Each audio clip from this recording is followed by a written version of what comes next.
नमस्कार। संशपतकों ने यानी त्रिगर्तों ने 13वें दिन भी अर्जुन को युद्ध के लिए ललकारा। अर्जुन ने उनकी इस चुनौती को स्वीकार किया और उनके साथ युद्ध करते हुए दक्षिण दिशा की तरफ जाने लगा। अर्जुन और त्रिगर्तों ने इनके बीच में बहुत ही भयानक युद्ध छिड़ गया। जब अर्जुन दक्षिण दिशा की ओर चले गए तो द्रोणाचार्य ने चक्रव्यूह की रचना की और युधिष्ठिर पर हमला बोल दिया। भीम, चेकितान, धृष्टद्युम्न, विराट, कुंतीभोज, सात्यकी, वीरकेकय आदि बहुत से महान योद्धाओं ने युधिष्ठिर की ओर से द्रोणाचार्य के हमले को रोकने का प्रयास किया, किंतु वे द्रोणाचार्य के इस गति को रोक नहीं पाए। यह देखकर सभी वीर योद्धा चिंतित हो गए। सुभद्रा पुत्र अभिमन्यु बिल्कुल बच्चा ही था, किंतु फिर भी वह अपने शौर्य, साहस व युद्ध कुशलता के लिए बहुत प्रसिद्ध था। सभी लोग उसकी तुलना कृष्ण और अर्जुन से करते थे। युधिष्ठिर ने इस वीर बालक अभिमन्यु को बुलाया और कहा, पुत्र अभिमन्यु, द्रोणाचार्य द्वारा रचित इस चक्रव्यूह को तोड़ना हम में से किसी भी वीर को नहीं आता है। तुम अकेले ही एक वीर हो जो इस चक्रव्यूह को तोड़कर अंदर प्रवेश कर सकते हो। क्या तुम द्रोणाचार्य जी द्वारा बनाए गए इस चक्रव्यूह को तोड़ने के लिए तैयार हो?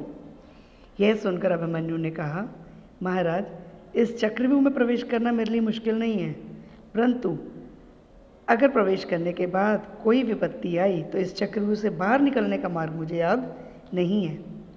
तभी युधिष्ठिर ने उसे समझाया, देखो बेटा, चक्रव्यूह को तोड़कर एक बार तो तुम अंदर प्रवेश कर लो, फिर तुम जिधर से भी आगे बढ़ते जाओगे ना, हम तुम्हारे पीछे पीछे चलते रहेंगे और तुम्हारी सहायता के लिए तैयार रहेंगे। भीम ने युधिष्ठिर की बात का समर्थन किया और अभिमन्यु से कहा, मैं एकदम तुम्हारे पीछे चलूँगा और सात्यकी, धृष्टद्युम्न और सारे वीर अपनी अपनी सेना लेकर तुम्हारा पीछा करेंगे। यदि तुमने एक बार इस चक्रव्यूह को तोड़ दिया तो फिर यह निश्चित ही है कि हम सब मिलकर कौरव सेना को नष्ट कर देंगे। युधिष्ठिर व भीम की बातें सुनकर अभिमन्यु को अपने पिता अर्जुन और मामा श्री कृष्ण के शौर्य की याद आई। उसने बहुत उत्साह के साथ कहा, मैं अपने शौर्य, पराक्रम और अपनी रणकुशलता से पिताजी व मामा श्री कृष्ण जी को अवश्य ही प्रसन्न करूंगा और मैं चक्रव्यूह में प्रवेश करूंगा। तभी अभिमन्यु ने अपने सारथी को रथ को आगे बढ़ाने का संकेत किया। सुमित्र, वह देखो द्रोणाचार्य के रथ की ध्वजा, तुम अपना रथ उसी तरफ ले चलो। अभिमन्यु की आज्ञा के अनुसार सारथी ने रथ उसी तरफ बढ़ा दिया। उसे देखते ही कौरव सेना में खलबली मच गई। उन्होंने देखा कि अभिमन्यु के पीछे पीछे पांडव वीर भी जो हैं चक्रव्यूह की ओर चले आ रहे हैं। द्रोणाचार्य जी द्वारा बनाए चक्रव्यूह को तोड़कर अभिमन्यु उसमें प्रवेश कर गया और एक एक करके कौरव सेना के वीर अभिमन्यु का मुकाबला करने के लिए आते गए आगे और इस तरह से कूच करते गए जिस तरह अग्नि में पड़कर पतंग के खत्म हो जाते हैं। बालक अभिमन्यु के सामने जो भी आया वह उसके बाणों से मारा गया। जो बात पहले तय हो चुकी थी उसके अनुसार पांडव सेना अभिमन्यु के पीछे पीछे चलने लगी। जहाँ से अभिमन्यु ने व्यूह को तोड़कर उसमें प्रवेश किया वहीं से भी सेना प्रवेश करने लगी।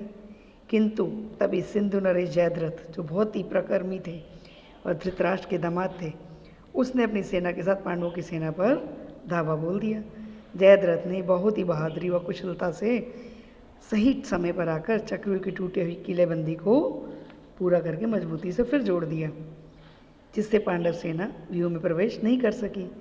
चक्रव्यूह में जाकर अभिमन्यु अकेला पड़ गया, लेकिन अकेला होने के बावजूद भी उसने कौरवों की विशाल सेना को नष्ट करना प्रारंभ कर दिया। जो भी उसके सामने आता वो नष्ट हो जाता। जब अभिमन्यु के बाणों से विचलित होकर वीर योद्धा पीछे हटने लगे तो दुर्योधन पुत्र वीर लक्ष्मण, जो कि अभी बालक ही थे, अकेला ही जाकर अभिमन्यु से भिड़ गया।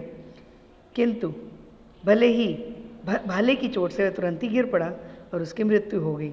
यह देखकर कौरव सेना बहुत ही दुखी हो गई। दुर्योधन चिल्लाकर कहने लगा कि अभिमन्यु को इसी क्षण मार दो।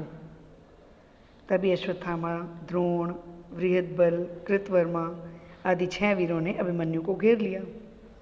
द्रोण कर्ण के पास गए और बोले, अभिमन्यु का कवच भेदा नहीं जा सकता, इसलिए ठीक से निशाना लगाओ और इसके रथ के घोड़ों की रास को काटकर इस पर पीछे की ओर से अस्त्र चलाओ। कर्ण ने ऐसा ही किया। उसने पीछे की ओर से बाणों की वर्षा करके अभिमन्यु के धनुष को काट दिया और उसके घोड़ों और सारथी को भी मार दिया। अब अभिमन्यु रथ विहीन हो गया था, परंतु फिर भी वो घबराया नहीं और टूटे हुए रथ का पहिया उठाकर घुमाने लगा। इस समय अभिमन्यु भीषण संग्राम कर रहा था।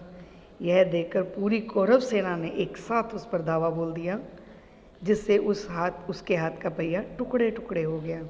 इसी दौरान दुशासन पुत्र अपनी गदा लेकर अभिमन्यु पर टूट पड़ा। तभी अभिमन्यु ने भी टूटे पहिए को फेंक दिया और गदा उठाकर उससे लड़ने लगा। दोनों में भयानक युद्ध होने लगा और दोनों राजकुमार एक दूसरे पर गदा का प्रहार करते हुए घायल होकर गिर पड़े। दोनों हड़बड़ाकर उठने लगे, किंतु दुशासन पुत्र ने तेजी से उठकर अभिमन्यु के सिर पर जोर से गदा का प्रहार कर दिया। अभिमन्यु क्योंकि अकेला लड़ रहा था और पहले से ही थका हुआ था और घायल भी हो चुका था, अतः गदा का प्रहार झेल ना सका और उसके प्राण चले गए। धन्यवाद।